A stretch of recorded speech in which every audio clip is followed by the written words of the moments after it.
Hello and welcome back to my channel. Today we have a story of a man who saw his wife kissing another man and head hand in hand into the hotel. This is what he did next. Here's the full story with 3 updates. I don't exactly know why I'm writing this, but now that the events are over and done and I've moved on, maybe it will help someone. In February 2018, I, 30 male, discovered my wife's, 30 female, affair after we had been married for 3.5 years. I had a contract job that involved a lot of travel at times, but also allowed me to work from home when I was back. My wife had a very well-paying job as a director of a technical sales firm. We had what I would describe as a really good marriage, although things had gotten a bit strained from my being away on work trips and her working longer and longer hours. Backstory: I met my wife, now ex, 5 years ago at a mutual friend's barbecue. We struck up a conversion and had an instant chemistry, and quite honestly, I thought I was beating the odds being with such a beautiful and well-spoken woman. Somehow, she really liked me for my rough around the edges persona. Once we dating after a few weeks, we couldn't get enough of each other, and the clothes just flew off when we would meet at each other's apartments. We finally tied the knot after dating for 18 months and moved into a big apartment while saving for a house. After the first 3 years of marriage, things started changing. I still was crazy about her, but I noticed she would start arguments about little things, and she would get angry when I would bring up all the late hours and the work outings that had been more and more frequent. She would say it's part of paying the dues since she had been climbing the corporate ladder, or at least that was her excuse. She told me I had no right to question her, since I was gone for weeks at a time myself. I had told her I could certainly manage reducing my travel hours, and had actually only been going on trips maybe 3 to 4 days, every 5 weeks or so. These arguments were very circular and never had a resolution. As I look back, I had no idea my wife was in the midst of an affair. I would have never suspected a thing, except for her continued late work hours and our dwindling sex life. I just attributed this to her being tired from work. However, my ego had taken a beating from being turned down frequently when trying to initiate sex. I didn't see the secretive texting that I read about, but then again, she had a company cell phone and she could have been using it, since she spent a lot of time in our spare bedroom that she would use as a home office. It was around September of 2017 when Kathy started coming home after work, and then head off to a work engagement for the evening. This went from 1 evening a week to more than 3 evenings a week. I'm not that jealous by nature, but there is no way she would go unnoticed, and I know she would have to fend off some of the men at her office. She only seemed to be interested in work, but she was working with more male executives than female. My first suspicion of her cheating occurred a month before D-Day. She had stopped off at the store before coming home. She asked me to help with the groceries. While I was grabbing a couple bags from the back seat of her car, I noticed something pink glinting from just underneath the front passenger's seat. It was one of my wife's bras. I recognize it as hers since she liked the ones from a particular apparel store. In retrospect, I now realize the reason for the red flag with the bra. When she gets in the mood, she always takes off her bra first, from underneath her clothes. I don't know exactly why, but I instantly just had a sinking feeling in my gut when I saw this. I could not rationalize what her bra was doing under the seat. I just left it there under the seat. It almost made me sick, and my heart must have been racing like crazy, because when I returned to the kitchen with the bags, Kathy asked if I was okay, and that I looked like I had seen a ghost. I just brushed her comment off. I tried my best not to look angry or betrayed, but it took all I had to hide my feelings. That evening and the next, I decided to see if I could find out if she was involved with someone or not. I started thinking about all the clues I was missing. I had no proof except for the bra incident. We live in a fairly large city and her work is in a downtown office building. I kind of took my focus off of the affair idea for a bit, and decided maybe I should give her more attention. One Friday after work, I made a nice dinner, set up the dining table with nice plates, silverware, and candles. I bought a nice bottle of wine and a bouquet of roses. She came breezing in after work as usual. I pointed out the dinner and everything I had prepared. She gave me a sad smile and told me she was sorry, but she had plans to meet up with her co-workers tonight at a local hangout. She said she could grab a quick bite with me before she left, but had to jump in the shower first. I think my insides flipped on me and I became completely speechless. I won't tell you what kind of rage I was feeling at that point, but I had finally had enough. While she was in the shower, I grabbed my company cell phone and planted it in her backseat. I had been thinking of this lately as a way I could track her location with my personal phone. I went in and dumped the meal in the trash along with the flowers. She came back after her shower dressed up and looking great as usual. She said, "Okay, let's eat." I told her, "Never mind, go out with your friends." She looked at me strangely and asked if I was mad. I said, "I'm disappointed by you never wanting to do anything together." She became angry and told me to quit acting like a child and that something snarky about having a short fuse. I stood there, letting all this sink in and said, "Foolish me. I thought you'd like to spend the evening together for once." She just smirked at me and left in a huff. I took out my other phone and started tracking my work phone. I saw her stop about 20 minutes away at the bar that she frequents with her work buddies. I decided to head out and locate her car. Sure enough, there it was in the parking lot of the bar. I sat across the street in my car waiting to see if I could see her. I felt so unlike myself, like a stalker. But I rationalized I needed to at least satisfy my anxiety about her whereabouts. About an hour after I arrive, I see her coming out of the bar with a man. He looks like one of the execs I've seen from her work. He grabs her and pulls her close and kisses her. My stomach went into knots. My body went completely numb. They head over to another car and get in together. I do my best to follow them as the car pulls out. They travel about 10 minutes away to, you guessed it, a hotel. I pull over on the street next to the hotel. I watch as they get out and head hand in hand into the hotel. I've seen enough. I'm an idiot. I start banging my fist on the steering wheel. That's it. Something inside me went completely blank, and I'm not sure if I blacked out or had an out-of-body experience. When I recovered myself, I decided I needed a drink. Now, this is when my life took a new direction that I would have never guessed. I just started driving out of town, just reliving everything I had just witnessed, and I hate to say, crying with rage. I headed towards the outskirts of town, about 30 miles. I find a nice little bar and pull in. I find a seat at the bar and order a drink. I must have looked like death warmed over, because the bartender, female, mentioned that I look like someone took the wind out of my sails. I half smiled and said you could say that. A guy takes a stool next to me and starts up a conversation. I'm not in much of a mood to talk, but something about this guy just made me feel comfortable. We start talking, and after a while, the subject of my wife cheating just tumbles out of my mind. How I just want to leave her and forget her. He looks at me and slaps me on the back. He says, buddy, you are not alone there. Happened to me a few years ago. I believe that sometimes these things happen for a reason. And let me tell you, your life can now change either for the better or the worse. It's entirely up to you at this point. Something about him saying this really shook me out of my glum mood. I mean, I know I'm hurting, but I have always been able to see things logically, and he is so right. Now we introduce each other. His name is Ray. He is kind of a country guy, but is just the sort of salt of the earth type that I really respect. He asks me when I'm going to move out. I guess it never occurred to me to even think that far ahead. I know I don't want to be around this woman anymore, and I do have this fight or flight feeling coursing through me. Ray says, I feel very sympathetic to your situation and have an idea. If it comes to it, and you feel like you need to leave at some point, I've got a travel trailer sitting on my property. It's not great and it could use a bit of fixing up. Why don't you come out and check it out and see if you could see yourself living in something like that, temporarily at least. I'll make you a great deal on it. I even have a nice piece of property that you could park it on. You would be doing me a favor to keep an eye on it for me. It might do you some good to get away from your situation. Just a thought. It took me a minute to register his idea. The bartender had been overhearing the conversation and smiles. Hell, honey, she says, if I could have escaped my crazy ex-husband years ago, I would have jumped at the chance to go live in his trailer. Anything to just get my head on straight. I feel like I have stumbled into the twilight zone. But maybe this is exactly what I need. I tell Ray, yes, I'll think about it and maybe check it out. We part ways after a bit and make plans to meet out at his place in a few days. I started to feel like I have a little bit of perspective and a chance for getting out of what I believe is a nightmare, mixed in with a heavy heartache. One thing is for certain, there is no way I'll ever want to be with my wife again. Cheating is such a vile thing to me and has always been the one thing that I believe I would never tolerate. I got home after Kathy that night and sat on the couch. Kathy came out and asked me where I'd been. I turned to her and asked her where she had been. She says, you know I went to grab drinks. I asked her point blank, are you having an affair? She looks a little startled but regains her composure and says no, why would you ask me that? I tell her I heard she may be involved with someone from work. She asks who told you that? I tell her someone that I know but would not divulge the name. She just tells me you are being ridiculous and that I'm drunk and delusional, and asks me where I have been. I tell her out to a bar to have some drinks with friends. She just stares at me, wanting to ask me more, but just heads back to our bedroom and goes back to bed. I decided to sleep on the couch since I now have confirmation that she has been lying for months to me. I didn't sleep at all and start picturing her with this guy in bed, and I'm disgusted and hurt and feeling sorry for myself. However, I start thinking about Ray's trailer. It is almost a revelation,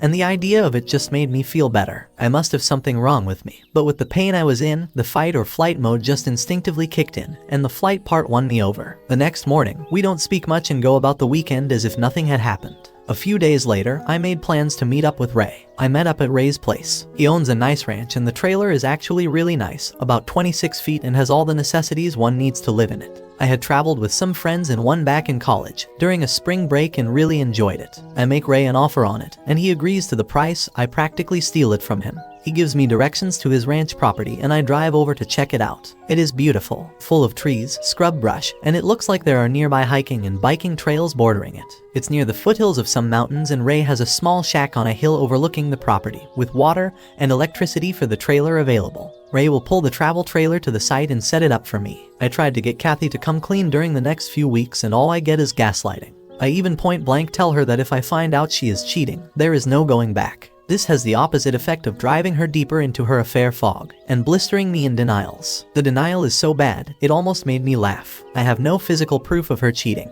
and kick myself for not at least taking some photos of the two of them. As I go through this mental agony, I come to the conclusion that I want out of this marriage. Rather than let Kathy know how I feel about things now, I just start making plans. I started stealthily taking my belongings out of the apartment while she was at work and moving them over to the trailer. This at least makes me feel like I'm taking action. I did notice a change in Kathy during this time and has been acting nicely around me. But in my mind, too little, too late. As she continued her little company outings after work, I decided I too needed a break. In fact, as she was heading out for the evening, I also got dressed around the same time. She looked at me and asked where I was going. I just said I was meeting up with some friends. She started to ask, and I just told her she didn't know them and she wouldn't enjoy all the shop talk. This is exactly what she would tell me when I would ask if I could join her at one of her office outings. She kind of had a hurt look on her face and says, "Okay, have a nice time." I said I definitely would. Between working on the trailer and meeting up with Ray at the bar, I have started to make more friends. In fact, it has led to some fun times with a great group of Ray's friends and family. And in case anyone asks, I decided I would moderate my drinking so I don't develop any bad habits. It would be so easy to drown myself in pity. About this time frame, Kathy tells me she has to go on a trip for work the following week. I ask her who is all going and she tells me the executive team and some department heads. I just look at her and tell her I hope she has a really great time with her boyfriend. I kind of wish I hadn't said that. It started a lot of arguing back and forth. In a lot of ways, I wish I knew more about her AP.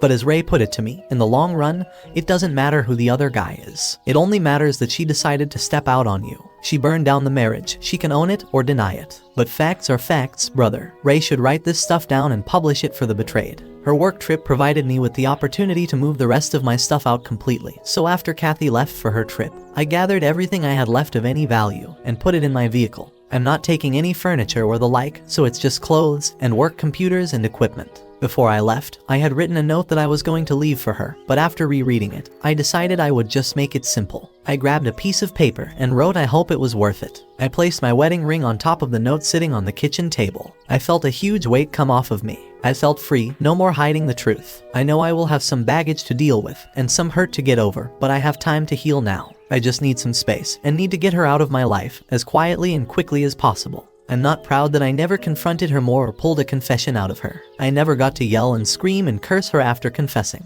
I had come to the conclusion in my mind that she didn't deserve me. She disrespected everything we had. Our future plans are history. We were saving for a house and a future family. All of that is gone now. No going back. I don't owe her a thing. She can deal with the fallout. Aftermath. I didn't have an agenda at all. I didn't contact a lawyer or anything. I just wanted to get some clarity. I really enjoyed my new trailer, and the mountainous air was exactly what I needed. In the following week, I took up running again, and it felt great to be alive. I never answered any of Kathy's texts while she was away. There wasn't much to respond to. They were just highlights, like, "We just landed, we are having a team dinner," etc. She did send a few "where are yous," and "let me hear from you," etc. The day she returned home, my phone blew up. She texted me incessantly and tried calling me constantly. After the first day, her mother tried calling me. There's only my dad left on my family side, and we aren't close, so she didn't try to get him involved. After the first few crying messages, I never bothered to listen to the rest of her voicemails. Her texts consisted of "What is this? We need to talk. I don't know what you think you know, but there is nothing going on.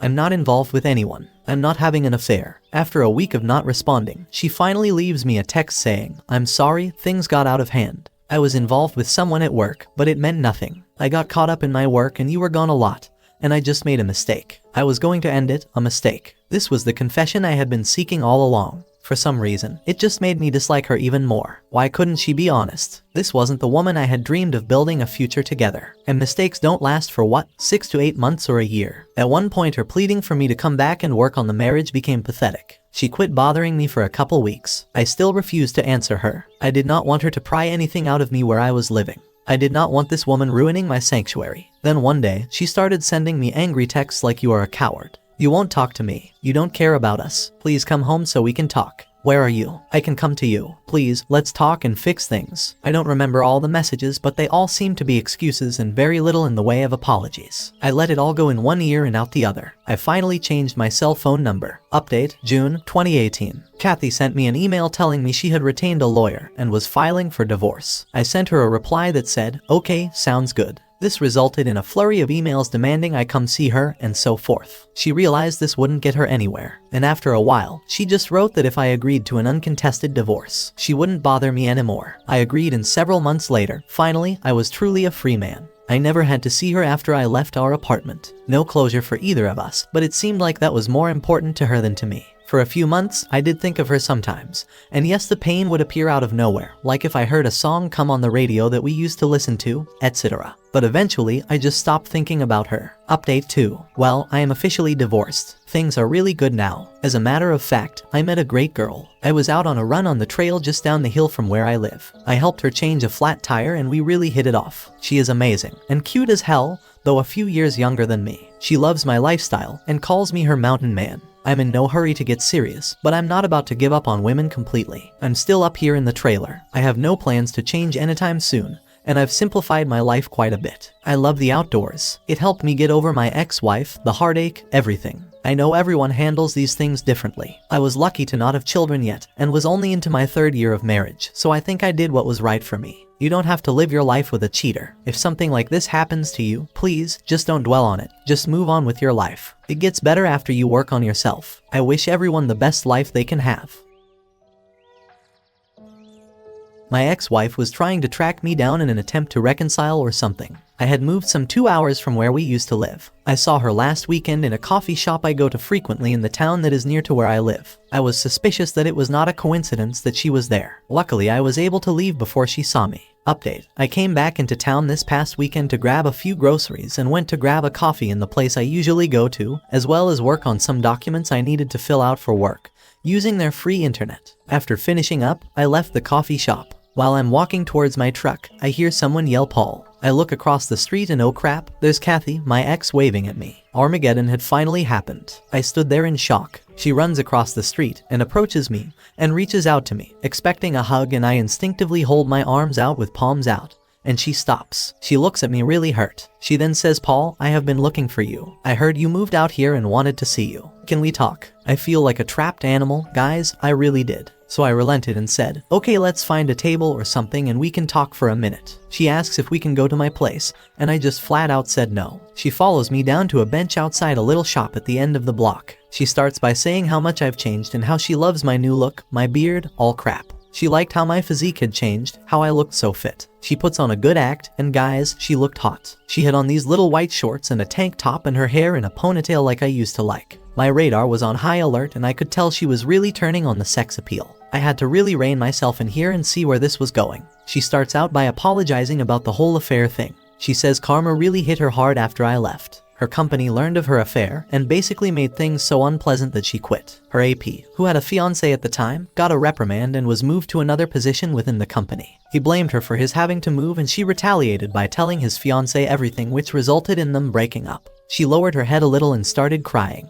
I just sat there looking around, not having anything to say. She straightened up and stared at me for a bit. I asked her what she wanted from me. She wanted to tell me that she never intended to start an affair, that she felt like she was drawn in by all the politics and positioning in the company, and thought the AP really manipulated her with his charisma and power within the company, and that she stupidly thought she was using him as much as he was using her. She was going to come clean with me, especially after I accused her of having an affair. She hated herself during that time, and the after-work drinking was her attempt to medicate from the guilt. That right after I left her, she felt so foolish, so alone, like her heart just imploded with loss. She immediately broke things off with her AP.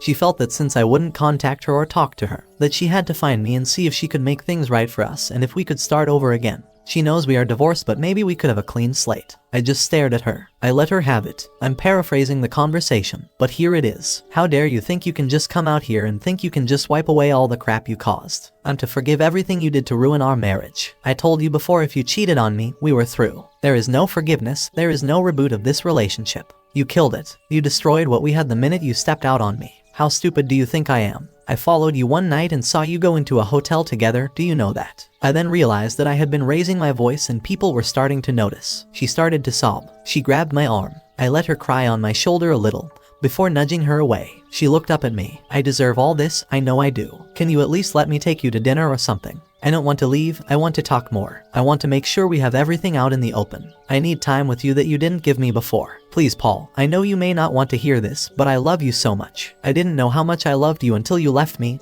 and broke me. And I broke you just as bad. I can't forgive myself, I don't want to forgive myself until the day I die. She started hyperventilating and sobbing so bad that I pulled her up and hugged her. I know. I felt like that was the only thing I could do to maybe calm her down. At that moment I realized I did actually break her heart like she broke mine. I started walking with her and then found a nice quiet path to walk on, and things settled down a bit. I then asked her how she found me and did she hire a PI or something. She laughed a little and said no, she thought about it though. She ran into Stacy a couple weeks ago and she asked her how things were going. Stacy let it slip that she saw me. Kathy made her spill every single detail. Stacy didn't want to tell her because I told her not to, but she wouldn't let her go until she did. But all she really knew was that she saw me here in town and that I lived somewhere in the vicinity. So she started coming here on her days off to see if she could find me. She really blushed when she said that. I kind of chuckled. That banished Stacy can't keep her trap shut. So we did go to dinner. We found a nice little place with a patio. I made sure we didn't drink anything. I didn't want any excuse for her to soften me up or claim she was too drunk to drive back. We actually had a good talk. Afterwards, I walked her to her car. She wanted to stay and pressed me hard on it and wouldn't relent. She hadn't been with anybody else since I left,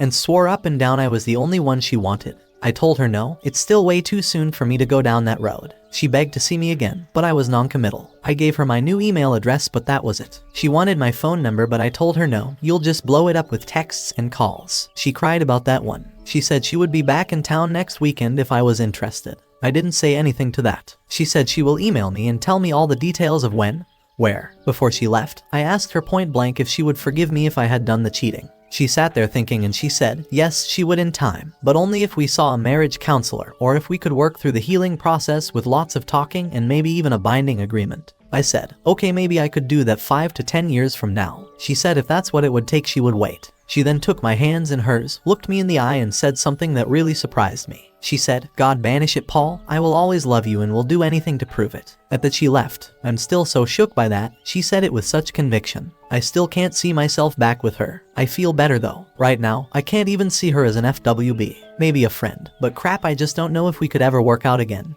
Don't call me a chump, because second chances are rare in my book. I went home and had a nice long run and a few beers, and felt I was in a good place now. Can someone guarantee me that she wouldn't ruin that? I don't know, I just don't know. It's too fresh on my mind, but I have the luxury of time to sort all this out and get some perspective.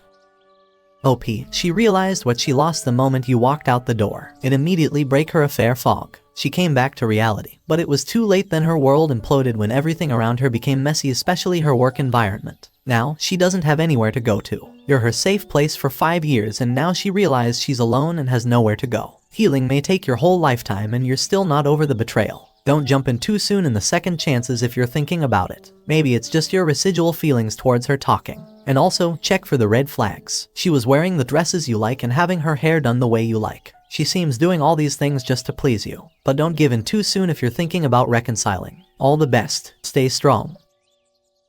Thank you so much for watching till the end. If you really like my videos, then don't forget to like, share and subscribe. Have a good day.